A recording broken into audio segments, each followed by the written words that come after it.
Model 39. In the late 1940s, U.S. Ordnance explored a domestic double-action 9mm inspired by the Walther P-38's first-shot DA system. Smith & Wesson began work in 1949 and released the Model 39 to civilians in 1955, making it the first commercially produced American 9mm with DA/SA operation. It saw early law enforcement interest and informed later 9mm development, including higher pressure loads. The Illinois State Police adopted it in 1967. During Vietnam, a suppressed U.S. Navy SEAL configuration, the Mk-22 Mod 0, used a slide-locking device to quiet the action, pairing with subsonic ammunition and raised sights. The pistol spawned a small ecosystem of concealment-focused customs.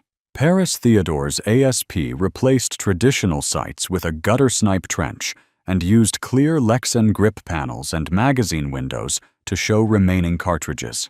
Charles Kelsey's DeVille builds shortened the top end to about 3.5 inches, added a bushing to tighten lockup, and featured an S-shaped trigger with low-profile sights and tuned springs. Lynn Trapper Alexiou's Scorpion-ish Trapper reductions went shorter still, while Austin Bechlert's mini-combat versions exploited sight relocation to stretch sight radius on a compact slide. The Factory 39 2 update arrived in 1971. Base guns ran alloy frames with an 8-round single stack. A very limited steel frame run existed assembled and sold later, with fewer than 1,000 examples which collectors track carefully. The Factory 39 line ended by the early 1980s, yet SEAL hush puppy heritage and the custom lineage keep values buoyant on the secondary market. Model 41. Smith & Wesson started the development of the Model 41 in 1947. Tool room prototypes were evaluated by Smith & Wesson's pistol team for a pure target roll. After a decade of feedback gathered by company president Carl Hellstrom at the national matches, the pistol entered production in 1957 as S&W's first purpose-built semi-automatic rimfire for competition rather than a tuned service gun. Early examples carried 7 3/8-inch barrels with patridge sights and factory muzzle brakes, and demand quickly exceeded supply. A budget offshoot, the Model 46, appeared in 1959, while a specialized .22 short variant, the scarce 41, was built in the mid-1960s for international rapid fire. The fixed sight barrel assembly remains the core of its accuracy. A single-action straight blowback system with a concealed hammer drives the mechanism. Barrels of 5.57 and the original 7 3/8-inch were button-rifled and honed. Weight varies around the low 40-ounce range depending on barrel. The adjustable target trigger typically breaks just under 3 pounds and can be fitted with a stop, and the switch barrel system lets a shooter fit short and long tubes to the same frame. The grip angle mirrors the 1911, which eased transitions for bullseye competitors running centerfire and .22 courses. The 41 run numbered under 1,000 and commands heavy premiums today. Production continues with 5.5 and 7-inch models, plus performance center offerings that add rail options while keeping the classic accuracy recipe intact. Model 59. The Model 59 arrived in 1971 as a widened higher-capacity evolution of the Model 39. Its purpose was clear: give police departments leaving 6-shot revolvers a DA/SA 9mm with a 14-round magazine. At the time, the Browning High Power offered similar capacity, but only in single-action form, which left a gap for agencies preferring a double-action first shot. Many users found the pistol dependable under duty conditions, although the slab-sided grip earned a reputation for feeling blocky. Mechanically, it retained a 4-inch barrel alloy frame and slide-mounted safety downcocker in the now familiar S&W pattern. Early production pistols provide a small collecting puzzle. Roughly 80 of the first 100 were retrofitted with front and back strap grooves, while about 20 escaped unmodified and have become rarities. Aftermarket 20-round magazines circulated and were known to function with full capacity in some hands. The Model 59 helped define the Wonder 9 era and pushed S&W toward the later stainless autos of the 1980s and 1990s. Production ceased in 1982 in favor of the 459 and 559, which paved the way to the third-generation series. Today, standard examples sell in approachable ranges, depending on condition, while early smooth-strap guns and boxed specimens can bring much higher bids at auction. Third-generation autoloaders. Smith & Wesson launched its stainless third-generation pistols in 1989, building on the alloy-framed Model 59/459 lineage. The 5906 became the flagship 9mm, and the 4506-1 carried the concept into .45 Auto with a heavier slide and frame. These pistols targeted the late 1980s service gun market shaped by the Beretta 92 and SIG P226, and they gained enormous traction among U.S. police departments through the 1990s. An all-stainless construction gave them significant mass and durability. The 5906 weighs near a government-size 1911, while the 4506-1 goes over 40 ounces empty. The 5906 uses a DASA system with a slide-mounted safety/decocker, a 4-inch barrel, and a 15-round magazine. Many shipped with Novak-style sights and one-piece wraparound grips became a visual hallmark. Pop culture exposure Mulder and Scully on The X-Files cemented its look for a generation. The 4506-1 traces back to the earlier model, 645, which Miami Vice made famous. Its revision borrowed lessons from S&W's 10mm Model 1006 development after the 1986 Miami FBI shootout, resulting in a beefed-up top end and the rounded trigger guard of the -1 update. It runs DASA with an 8-round single-stack magazine and earned a reputation for feeding reliability that enthusiasts still repeat in lore. These guns were duty workhorses. Many police trade-ins continue to function well decades later, showing the wear pattern of holster life rather than mechanical fatigue. The Model 5906 was discontinued by the end of the 1990s, while the 4506-1 early 2000s as lighter polymer handguns took over. But they remain common on the used market, with clean or unusual variants commanding collector premiums. SW99. The SW99 emerged from a late 1990s collaboration with Walther, using the P99's polymer frame ergonomics and modular back straps while machining slides and barrels in the United States. Frames came from Germany, final assembly took place in America, and both makers applied their roll marks. The result was one of the few pistols to carry dual manufacturer identities from the factory. The line launched around 1999 to 2000 in 9mm and 40 S&W later, adding compact versions and a .45 Auto model. Its trigger system was unusual for a striker-fired pistol, offering double-action and single-action modes with an intermediate anti-stress setting intended to balance safety and first-shot precision. A top-mounted decocker lowered the striker, diverging from the lever positions common on DASA hammer guns. Ambidextrous paddle magazine releases flanked the trigger guard, and forward cocking serrations appeared at a time when that feature had not yet become universal. Agencies such as the Orange County Sheriff's Department put it into service, although the platform remained comparatively niche. Mechanically, it used a short recoil tilting barrel system with melanite-finished slide assemblies and polymer frames. Caliber capacities varied by model and market, with the full-size 9mm holding the mid-teens. Production wound down by the mid to late 2000s as Smith & Wesson pivoted to an all-in-house polymer pistol family. On today's used racks, SW99s tend to be more affordable than equivalent Walther P99s and have acquired a modest following among shooters who appreciate the hybrid feature set.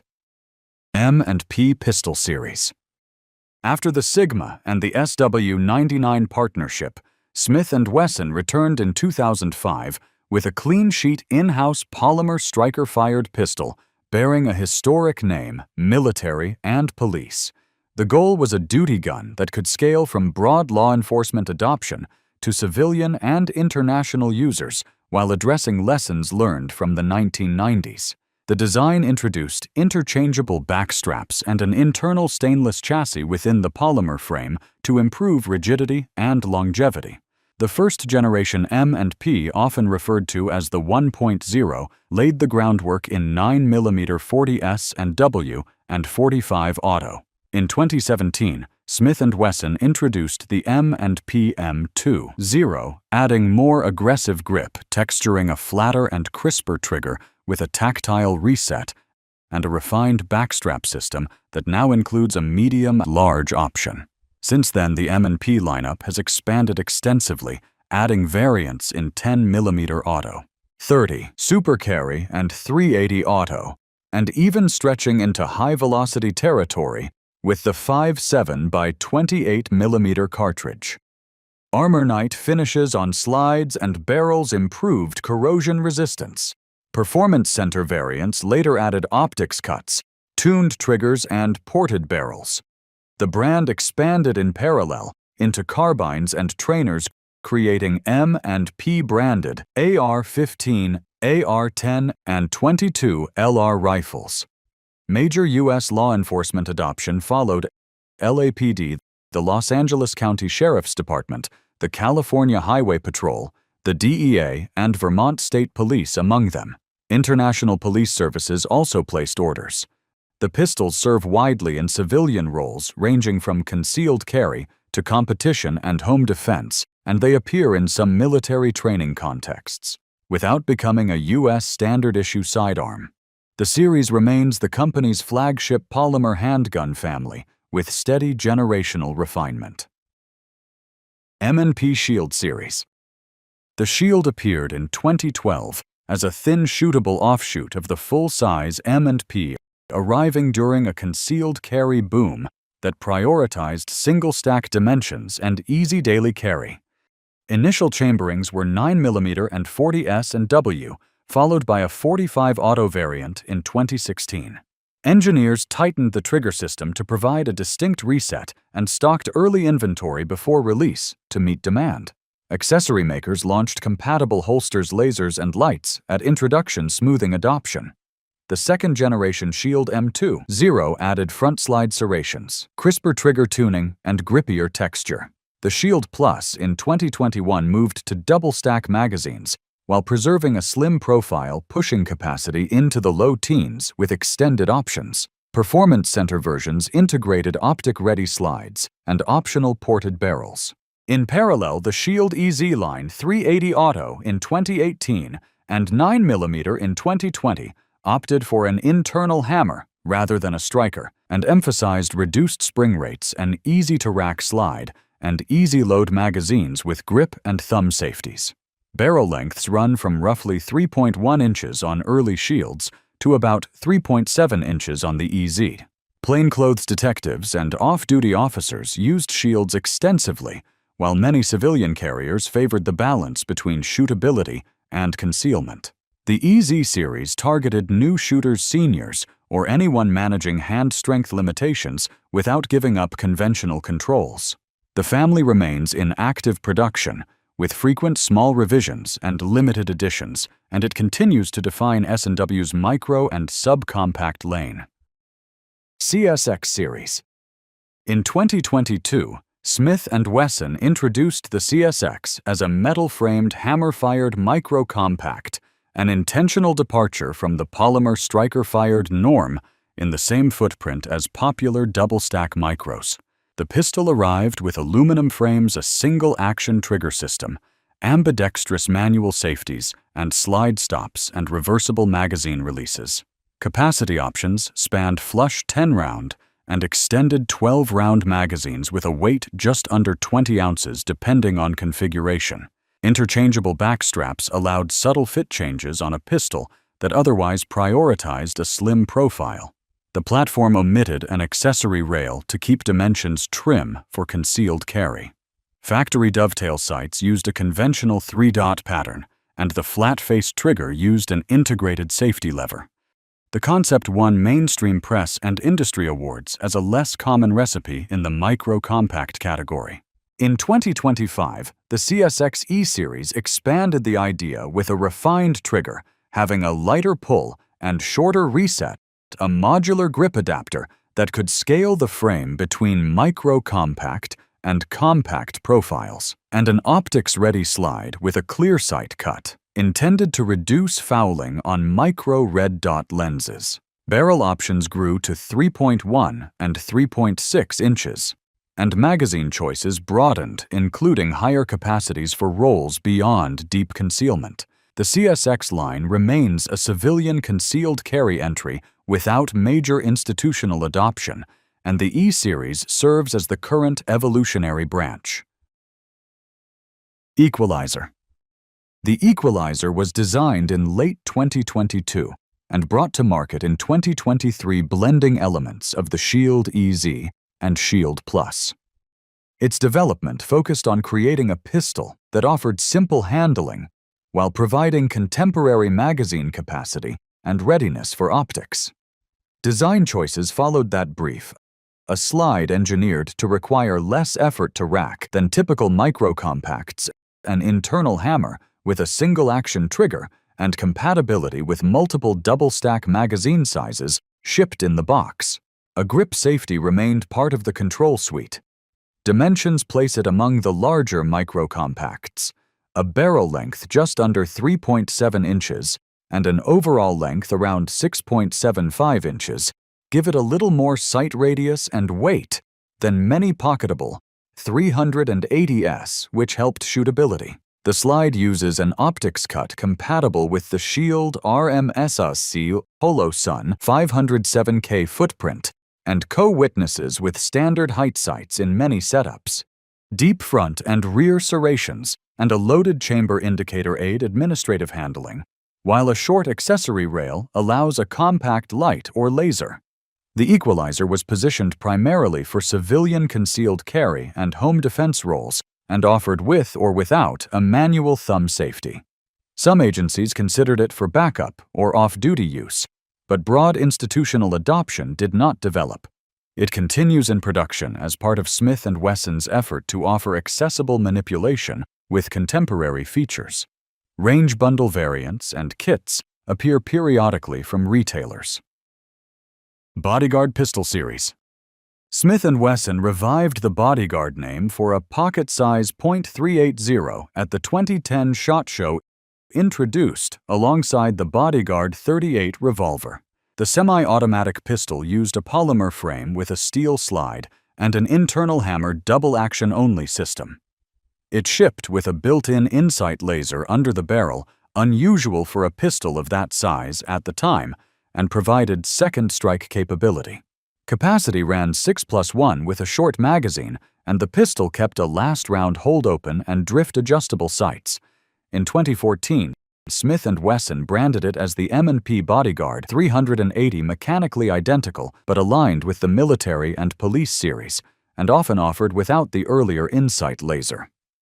The original model was ultimately discontinued in 2021, in part because its prolonged heavy double-action trigger pull proved unpopular with users and accuracy complaints surfaced in early production examples. The 2025 Bodyguard 2.0 represented a clean redesign. The action moved to a striker-fired system with a flatter trigger face, and capacity nearly doubled with 10 and 12-round magazines in a still pocketable package. The slide gained more aggressive serrations and an optics-ready cut sized for microdots, while the sight picture shifted to a U-notch rear and a tritium front. The pistol trimmed weight compared with the original and adopted an 18-degree grip angle with improved stippling and a reversible magazine release. Overall length remained short at roughly 5.5 inches. The Bodyguard series primarily addresses civilian concealed carry and the law enforcement backup niche. The original model persists on the used market and is common at approachable prices. The M&P branded variant has been phased out, and the 2.0 is the current production entry. Within S&W's catalog, the Bodyguard line is one of the longest-running names to bridge both revolvers and semi-automatics, a continuity that dates back to a shrouded hammer J-frame introduced in 1955. That wraps it up. Feel free to pass this along to other firearm enthusiasts, and keep an eye out for more deep dives into small arms history and design. Thanks for watching.